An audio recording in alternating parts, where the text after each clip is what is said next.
The day Sarah Bennett's card got declined in front of me, I had no idea I was about to spend the next 2 years of my life thinking about a woman I'd known for exactly 4 minutes. My name is Ryan Foster. I'm 31, I run a small auto shop on the edge of town, and up until that Tuesday afternoon, my biggest worry in life was a transmission job that was already 2 days behind schedule. I was in the grocery store on my lunch break, grabbing coffee and a sandwich, standing in the express line behind a woman with a cart that wasn't even close to express-sized. Diapers, mac and cheese, a rotisserie chicken, cough syrup, the kind of cart that told you everything about somebody's week without them saying a word. She had a boy with her, maybe 5 years old, sitting in the cart seat swinging his legs and humming some cartoon-themed song under his breath. She kept glancing back at him like she was counting him the way you count cash, making sure he was still there, still fine, still hers. When the total came up, she swiped her card. Nothing happened. She tried again. Still nothing. I watched her shoulders drop about half an inch, just enough that I noticed, and she said something quiet to the cashier about maybe putting the chicken back. I didn't think about it. I just stepped up and told the cashier to run it on my card too. She turned around fast. No, you don't have to do that. I know I don't, I said. Doesn't mean I won't. Her face did this thing, embarrassed and proud at the same time, fighting each other for control of her expression. I don't even know you. Ryan, I said. Now you do. She didn't smile, not yet, but something in her eyes eased off a little. Sarah, she said. This one's Eli. The boy in the cart looked up at me like I'd just done a magic trick. I paid, grabbed my coffee, and left before she could argue with me about it. I didn't ask for her number. I didn't leave my name on a receipt like people do in movies. I just walked out into the parking lot feeling like I'd done something small and forgettable, the kind of thing you do and don't think about again. Except I did think about it. All afternoon. All week, if I'm honest. 3 days later, she showed up at my shop. I heard the bell over the door and looked up from underneath a Silverado to see a pair of sneakers I didn't recognize, and then Sarah's voice asking if Ryan was around. I slid out on the creeper, wiped my hands on a rag, and there she was, holding an envelope like it might bite her. You found me, I said. Small town, she said. Wasn't hard. I asked at the store and somebody said, oh, that's Ryan, he's got the shop on Miller Road. That somebody was probably right. She held out the envelope. This is for the groceries. I don't take charity, and I especially don't take it from strangers in the checkout line. I didn't take it. It wasn't charity. It was $40 and a chicken. Nobody's going broke over that. That's not the point. I know it's not the point, I said. But I'm still not taking your money. We stood there for a second, both of us stubborn in a way that probably should have annoyed me and instead just made me want to keep talking to her. Finally she set the envelope on my workbench like she was leaving a tip she knew I'd refuse, and said, fine. Then let me pay you back some other way. I clean houses on the side. I'll clean your shop office. It looks like a crime scene in here. I looked around at the stacks of invoices and the coffee rings on every surface. That's fair. Saturday, she said. I'll bring Eli. He likes tools. That was how it started. Not with flowers, not with a date, with a woman refusing to owe me anything and finding her own way to even the score. Saturday came, and Sarah showed up in old jeans and a t-shirt with her hair pulled back, Eli trailing behind her in a jacket 2 sizes too big, probably a hand-me-down. While she scrubbed my office into something that actually looked like a place of business, Eli sat on an overturned bucket and asked me 400 questions about every tool on the wall. What's that one do? What's that one do? Why is that one shaped like that? I answered every single one, because something about the kid's face reminded me of being that age, before life gets complicated, when a wrench is just a wrench and not a symbol of anything. Around noon, Sarah stepped back from the office doorway, hands on her hips, looking proud of the work. There, she said. Now it looks like somebody runs a business in here instead of hiding from one. Rude, I said, but accurate. She laughed for the first time since I'd met her, and it caught me off guard how much I liked the sound of it. I found out over the next few weeks, in pieces, the way you learn things about somebody who doesn't hand out her whole story on the first day. Sarah had been married young to a man named Derek, who'd left when Eli was 2, not with some dramatic blow-up, just slowly stopped coming home until one day he didn't come home at all. He sent money when he felt like it, which wasn't often, and called on birthdays, which was worse than not calling because it made Eli believe things that usually didn't come true. She worked 2 jobs, receptionist during the week and cleaning houses on weekends, and somehow still managed to show up to Eli's kindergarten class parties with cupcakes she'd made from scratch because store-bought felt like giving up. I started finding reasons to be useful. Not pushy about it, just there.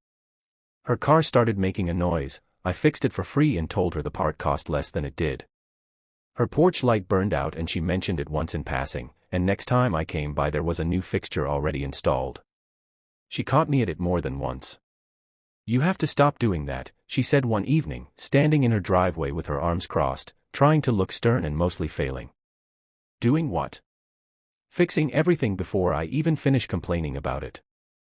"I like fixing things," I said. "It's basically my whole personality." "It's going to get you in trouble." "Already has," I said, and she rolled her eyes, but she was smiling when she did it. Eli started calling me Mr. Ryan, then just Ryan, and I let him because correcting a 5-year-old on formality felt like a losing battle nobody needed to fight. I taught him how to hold a wrench the right way. I taught him how to check tire pressure, mostly so he'd feel important, standing there with the gauge like he was performing surgery. Sarah watched us from the porch some evenings with an expression I couldn't quite read, something between grateful and scared, like she wasn't sure whether to let herself enjoy it. Word got around town the way it always does. I stopped by the diner one morning for coffee before opening the shop, and Patty behind the counter gave me a look over the rim of her glasses that I recognized immediately as the look of a woman who already knew everything and wanted to hear me say it out loud anyway. "Heard you've been spending a lot of time over at Sarah Bennett's place," she said, topping off my mug without asking. "Fixed her car a couple times," I said. "Word travels fast. Word travels at the speed of light in this town, honey, you know that." She leaned on the counter. "She's a good one. Works hard. Doesn't complain, even when she's got every right to. You could do a lot worse. Didn't ask for your opinion, Patty. Didn't stop me from giving it," she said, and refilled my mug again even though it was still half full, which was her version of a blessing. Not everybody was that kind about it. I caught wind, secondhand, of a couple of Sarah's old co-workers speculating in low voices about whether she was using me, whether a mechanic with his own shop was just an easy landing spot for a single mom who needed a break. It got back to Sarah before it got back to me, and I found her one evening sitting on her porch steps looking like she'd swallowed something bitter. "People are saying things," she said, before I even had my truck door shut. "People always are," I said. "Doesn't mean they're saying anything true. They're saying I latched onto you because you've got money and a business and I've got none of that." Her voice cracked a little on the word none. "Like Eli and I are some kind of project you picked up to feel useful." I sat down next to her on the step. "You want to know what I think?" "Not really, but you're going to tell me anyway." "I think anybody who says that has never seen you turn down help twice a week out of pure stubborn pride," I said. "You didn't latch onto anything, Sarah. I've had to talk you into letting me pay for pizza. You're about the least latched-on person I've ever met." That got a small, reluctant laugh out of her. "I hate that you're right." "I know. It's a burden I carry." She leaned her head on my shoulder, just for a second, the first time she'd done that without hesitating first, like she was checking to make sure it was allowed.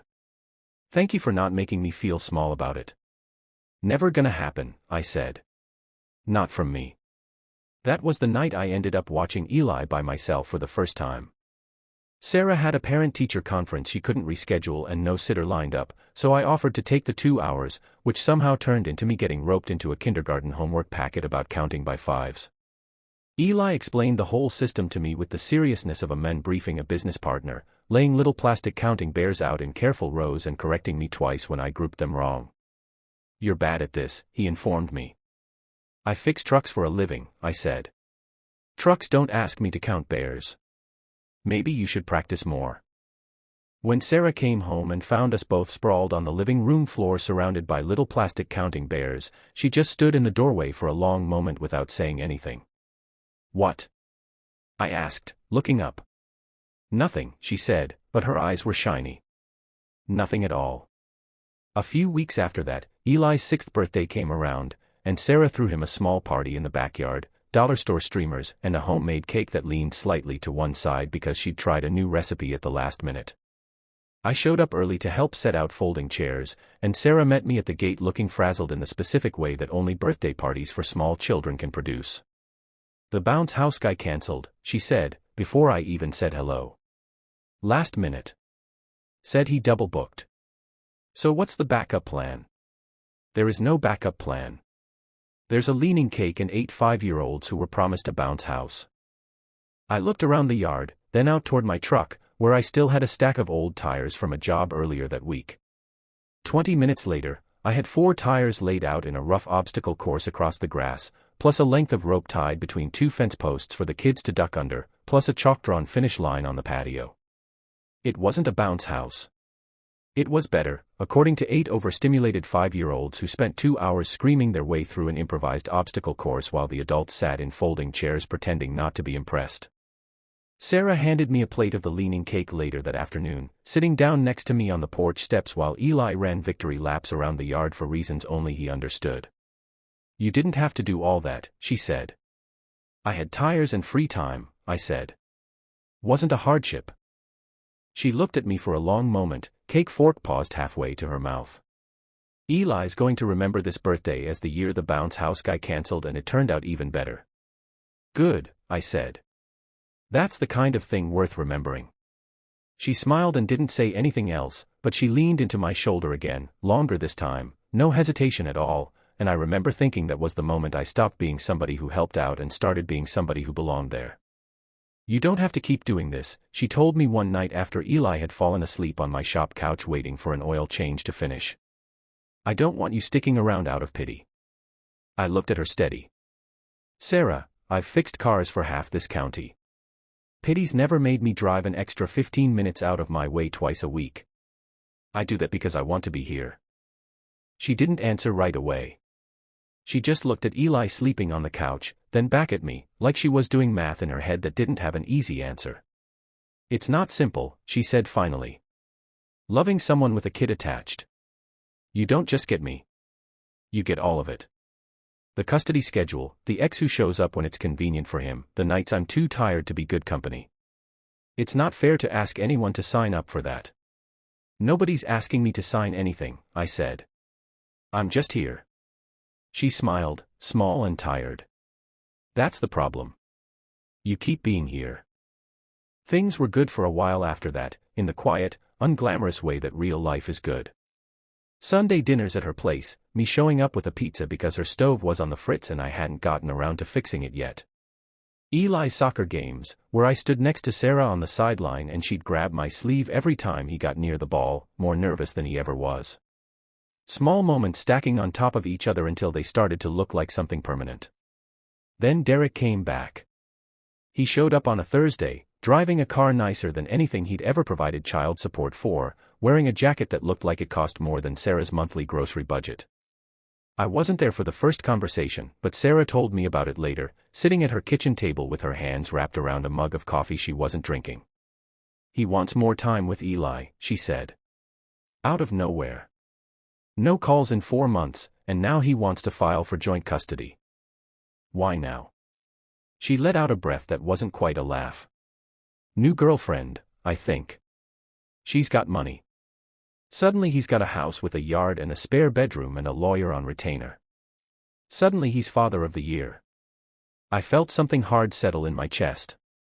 What does Eli want? Eli's 5.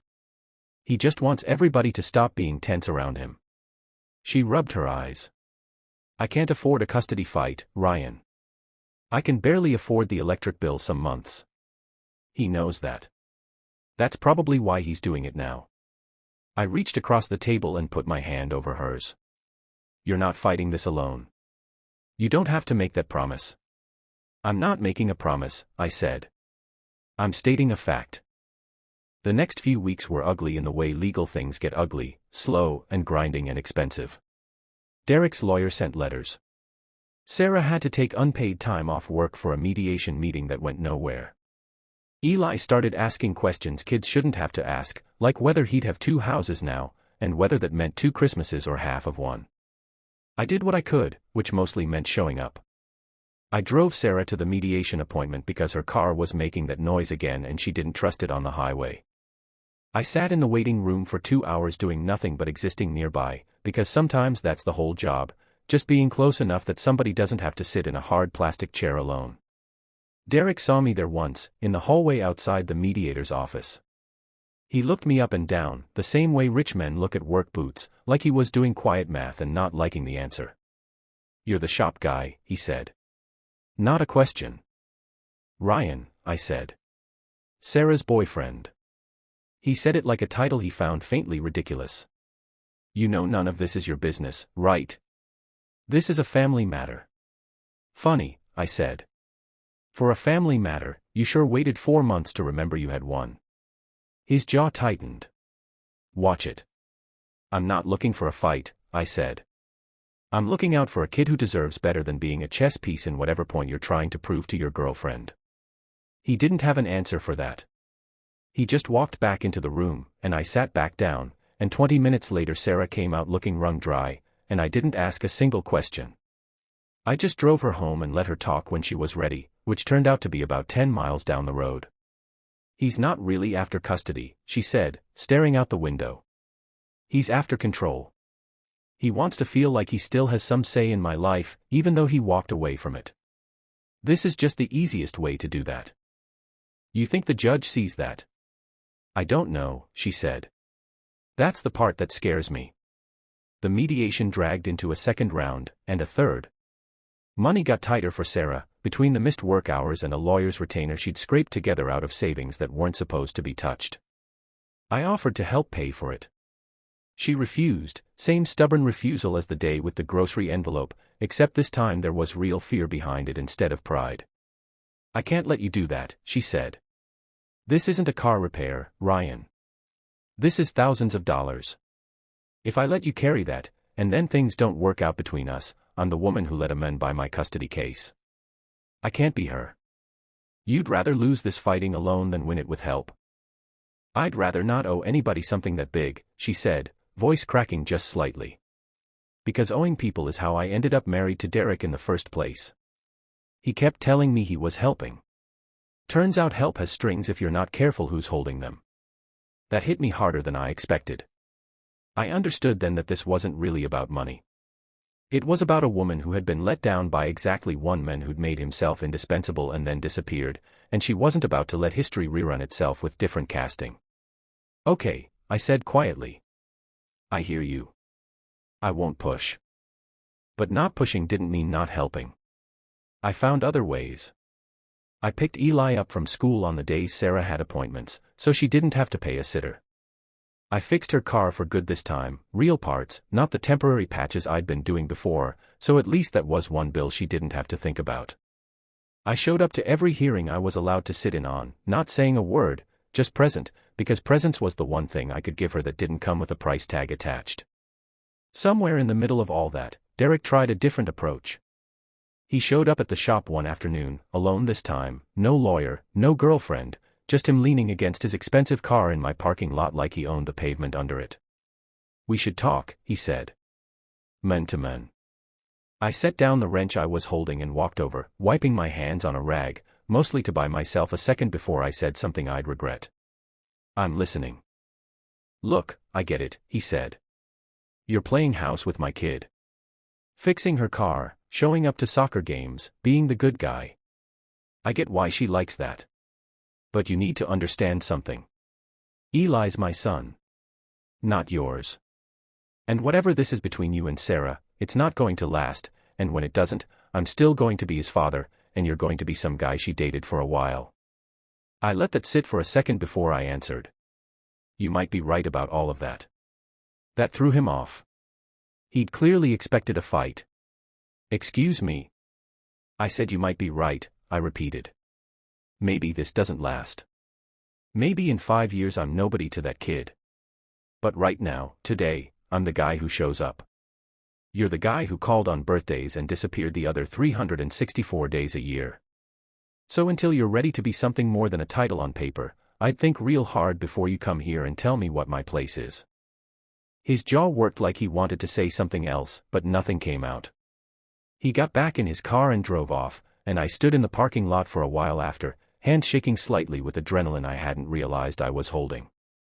I didn't tell Sarah about the conversation for almost a week, not because I was hiding it, but because I didn't want her to feel like she had to manage my feelings on top of everything else she was already carrying. She found out anyway, because Derek mentioned it to his lawyer, who mentioned it in a letter, who mentioned it to Sarah's lawyer, small towns and small legal circles being what they are. "You could have told me," she said, sitting across from me at her kitchen table, arms crossed, more worried than angry. "I didn't want to give you one more thing to think about." "Ryan, that's exactly the kind of thing I need to think about. If he's out there confronting people on my behalf, I need to know that. This isn't just your fight to manage quietly and hand me the clean version after." She was right, and I told her so. It was the first real disagreement we'd had, small as it was, and it taught me something about her that mattered more than the argument itself. She didn't want protecting from the hard parts. She wanted a partner in them. So after that, I stopped filtering things before I told her, even when the truth wasn't comfortable, and she seemed to breathe easier for it, like she'd been waiting to see if I'd actually treat her as an equal instead of someone fragile who needed managing. The final hearing landed on a gray Tuesday morning. I wasn't allowed inside the room, so I sat in the hallway with a cup of bad vending machine coffee going cold in my hands, watching the clock on the wall move slower than any clock had ever moved in the history of clocks. When the door finally opened, Sarah walked out first. Her face gave away nothing, and for one long second my stomach dropped, thinking the worst. Then she saw me, and something broke loose in her expression, relief flooding in so fast it looked almost like pain. "Standard visitation," she said. "Every other weekend. No overnight changes to the current schedule." The judge basically told Derek's lawyer that 4 months of silence doesn't turn into instant equal custody just because somebody bought a house. I stood up so fast I nearly knocked over the coffee. "Sarah, that's..." She didn't let me finish. She just walked straight into me and wrapped her arms around my waist and held on like she'd been standing upright through sheer stubbornness for weeks and had finally been given permission to stop. "Thank you," she said into my shoulder. "For what? I didn't do anything in there." "You did everything outside of there," she said. "That's the part that mattered." Derek walked past us a minute later, jaw tight, not saying a word, and for once I didn't feel the need to say anything either. Winning quietly felt better than winning loud. Things settled after that, the way weather settles after a long storm, slow and a little unbelievable at first, like you keep waiting for the next front to roll in. Sarah started sleeping better. Eli stopped asking about 2 Christmases. I kept showing up, and she kept letting me, and somewhere in there the word boyfriend stopped feeling like a label Derek used to mock me with and started feeling like something true. Then, 6 months after the custody hearing, everything I thought I understood about where this was going got knocked sideways. Sarah got a job offer. A good one, the kind you don't turn down out of principle, office manager for a growing company 2 states away, more money than she'd ever made, full benefits, a path forward for her and Eli that didn't involve counting grocery money at the register. It was everything she'd been fighting for since the day I met her. It was also 400 miles from my shop, my house, my whole life. She told me over dinner at her kitchen table, the same table where she'd told me about the custody fight, like that table had become the place where the hard conversations happened. She talked fast, nervous, like she was trying to get through the bad part before I could react. "I have to at least consider it," she said. "Ryan, this is the kind of opportunity that doesn't come around twice. Eli could have real stability. I could stop doing math every time I buy groceries. I'm not asking you not to take it," I said, even though something in my chest was screaming otherwise. "I know you're not," she said. "That's what scares me. If you asked me to stay, I could be angry at you for asking. If you don't, I have to make this decision on my own, and I don't know what the right answer is." I didn't have a clean response to that. Nobody does, when the woman they love is choosing between a better life and the life she already has with you in it. So I told her the only true thing I had. "Whatever you decide," I said, "I'm not going to make you feel guilty for choosing what's best for your kid. That's not who I want to be to you." She took the job. 2 weeks later, she and Eli packed a moving truck, and I helped load it because that's what you do, even when it feels like you're helping build the wall between yourself and the person you love. We said an awkward, half-finished goodbye in her empty driveway, both of us pretending it was temporary, both of us not quite believing it. For the first month after she left, we talked every night on the phone. Then the calls got shorter, spaced further apart, the way distance does to people even when nobody wants it to. New job, new schedule, new time zone, new life. I told myself it was normal. I told myself a lot of things that month that weren't quite true. Then, about 6 weeks after she left, a letter showed up at my shop. Not a text. Not an email. An actual letter, handwritten, with a stamp on it and everything, the kind of thing almost nobody sends anymore. I stood at my workbench holding it for a full minute before I opened it, because something about the weight of it told me this wasn't going to be small talk about the weather. I want to tell you this in a letter, it started, because I've rewritten this in my head 40 different ways on the phone and I keep chickening out before I say the real thing. I read it standing up, grease still on my hands, engine still running behind me in the bay, none of it registering anymore. She wrote about the new job, how it was good, how Eli liked his new school, how the money finally didn't feel like a countdown clock every week. She wrote about the apartment, small but clean, first place that had ever felt like it was fully hers and not borrowed from somebody else's mercy. And then she wrote the part that made me sit down on an overturned bucket, same one Eli used to sit on asking questions about my tools. But none of it feels finished, she wrote. I keep waiting for it to feel like enough, this whole new life I built to prove I could stand on my own without needing anyone to catch me. And it is enough, in the way that matters for Eli. But some nights I sit in this apartment that's finally mine, and all I can think about is a man who fixed my car for free and never once made me feel like I owed him for it. I left because I was scared that staying would mean I never found out if I could do this alone. I needed to know. Now I know. I can do it alone. I just don't want to anymore. I don't know if this is fair to ask after everything you've already given without asking for anything back. But if there's any part of you still waiting on the other end of that phone line that's been getting quieter every week, I need you to know it wasn't because I stopped. It was because I was scared of how much I hadn't stopped.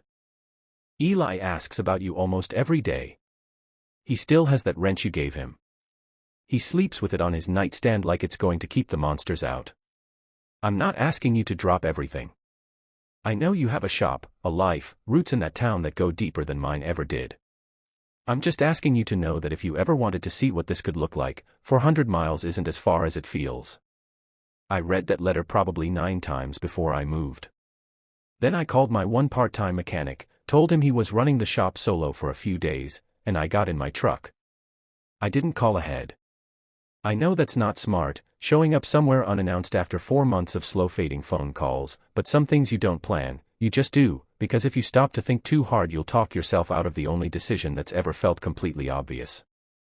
6 hours of driving gave me plenty of time to think about what I'd say, and every version I came up with sounded stupid out loud, so by the time I pulled into her apartment complex around dusk, I had exactly nothing prepared. Eli saw me first. He was out front on the little strip of grass by the parking lot, wrench in hand, doing something serious looking to a bicycle chain that didn't need fixing. He looked up, and his whole face lit up like Christmas morning had shown up 6 months early. Ryan. He dropped the wrench and ran at me full speed, and I caught him and swung him around once because that's apparently a reflex I have now. Hey, buddy, I said. That's a nice bike. It doesn't even need fixing, he said, grinning. I just like using the wrench. That's the spirit. Sarah came out a second later, probably wondering why her kid was screaming a name in the parking lot, and stopped dead in the doorway when she saw me.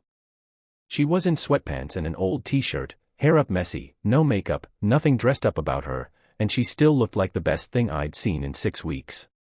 You drove 400 miles, she said, like she was doing the math out loud and not quite believing it.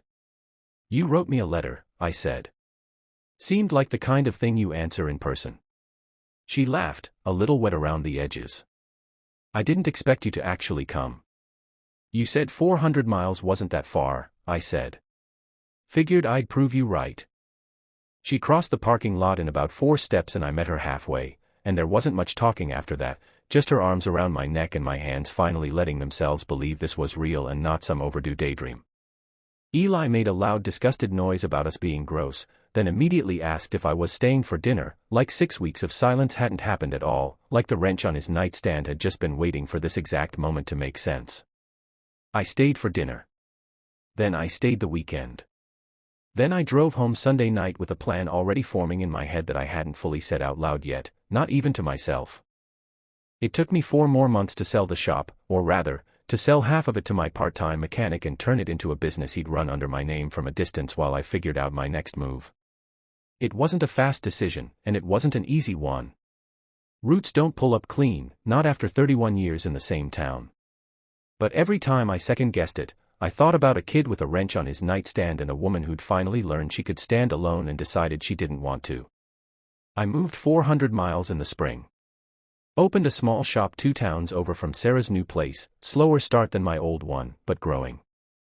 Eli still comes by after school some days and asks 400 questions about every tool on the wall, same as he did the very first Saturday I met him, and I still answer every single one. Sarah kept the letter, folded into thirds and tucked inside the cover of a paperback on her nightstand, the same nightstand Eli's wrench used to sit on before he graduated to keeping his tools in an actual toolbox like a man twice his age. I asked her once why she kept it, since I was standing right there, no longer 400 miles away, no longer somebody she had to write to instead of talk to. Because it's the proof, she said. That I asked for what I wanted instead of waiting for somebody else to offer it first. I spent so many years being the woman things happened to. That letter was the first time I made something happen instead. We got married the following fall, small ceremony in her mother's backyard, Eli standing up front holding the rings in a little box he insisted on carrying himself because, in his words, it was an important job and he was the only one responsible enough for it. I stood there watching Sarah walk toward me in a plain white dress, no veil, no fuss, exactly the kind of wedding that fit 2 people who'd built something out of grocery store change and a broken-down car and a letter neither of us had planned on. Patty from the diner back home drove 3 hours to be there, because apparently she'd decided years earlier that she had a personal stake in how this turned out. She hugged me before the ceremony and said, "Told you. Didn't I tell you?" And I didn't bother arguing because she had, in fact, told me, and there's no arguing with a woman who refills your coffee as a blessing. Derek didn't come, which surprised nobody, but he did send a card for Eli a few weeks later, the first one in longer than any of us could remember that wasn't tied to a court date or a custody filing. Sarah read it twice before she let it go, then filed it away in a drawer instead of the trash, which I understood as her own quiet kind of forgiveness, the kind that doesn't require anybody's permission to happen slowly. People ask us sometimes how we met, and Sarah always tells it the short way. She says, "My card got declined at the grocery store, and a stranger paid for my chicken." And I always add, "And then she wrote me a letter I never expected to read, and I drove 400 miles to make sure she knew I'd read every word of it." Both parts are true. Neither one is the whole story. Eli's 10 now, tall enough that he doesn't need a bucket to reach the workbench anymore, and he still comes by the shop most weekends, still asks questions, though they've gotten harder to answer over the years. He calls me Dad sometimes now, not all the time, not in any way we ever sat him down and planned, it just started happening one ordinary Tuesday and neither of us made a big deal out of it, because some things land softer when nobody points a spotlight at them. The whole story is that sometimes the person who finally sees you clearly isn't looking for anything back. Sometimes love starts small, in a checkout line, in an oil change that takes longer than it should because a 5-year-old wants to know what every tool does. And sometimes the bravest thing anyone can do is put the truth in writing and mail it off into the dark, not knowing if anyone's going to show up on the other end. Sarah did that. I showed up. And neither one of us has stopped since. Would you have driven 400 miles after getting a letter like that? And have you ever had someone put their heart on paper because they were too scared to say it out loud?